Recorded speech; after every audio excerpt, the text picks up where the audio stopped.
पाठ 7 समास कंपाउंड।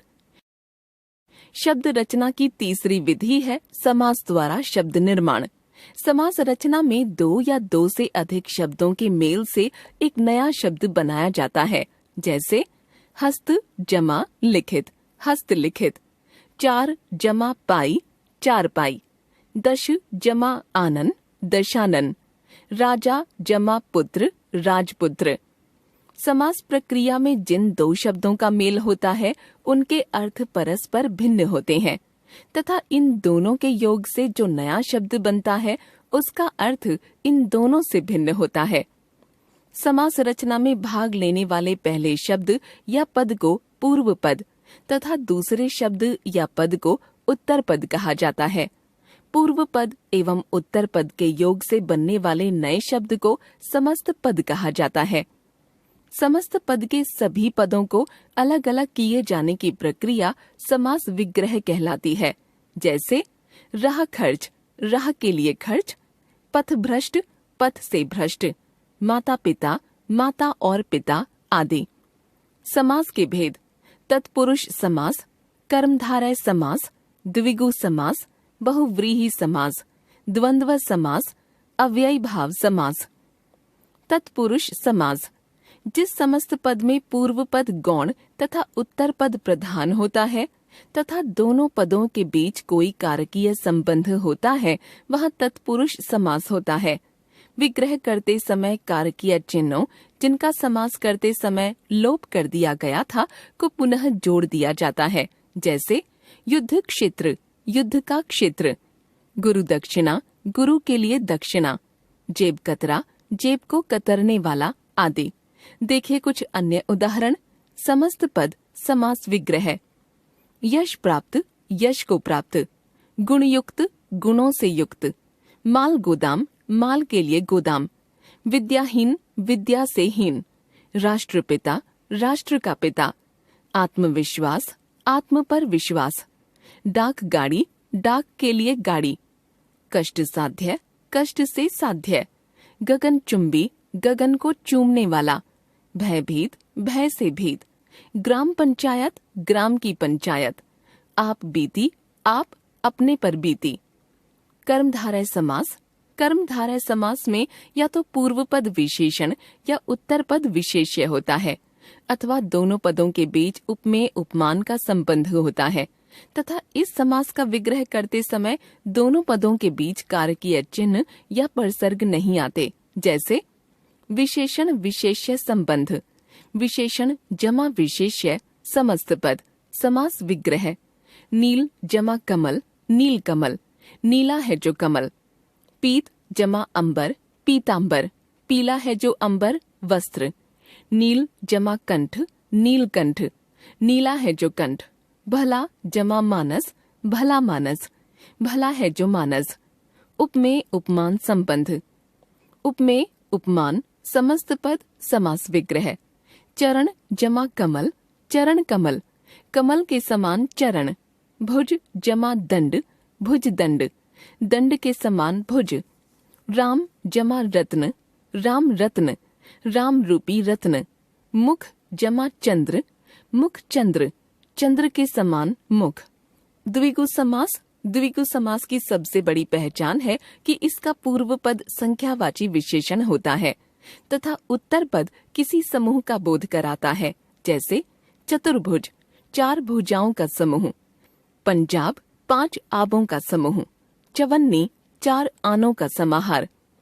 अतः विग्रह करते समय उत्तर पद के साथ समूह या समाहार शब्द अवश्य जोड़ा जाता है।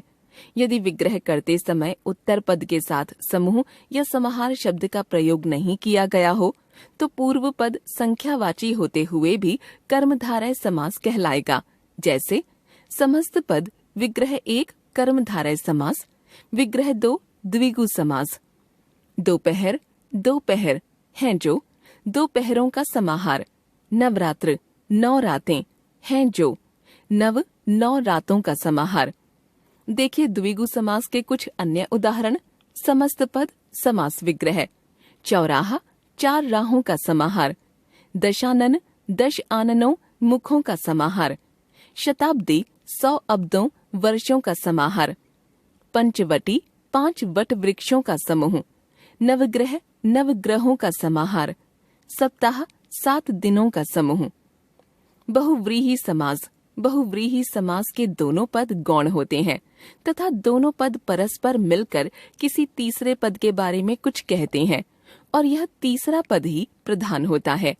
उदाहरण के लिए पीतांबर शब्द पीत तथा अंबर इन 2 पदों से मिलकर बना है। यदि इस शब्द का विग्रह पीले रंग का अंबर या वस्त्र किया जाएगा तो विशेषण पीत तथा विशेष्य अंबर होने के कारण यह कर्मधारय समास का उदाहरण होगा।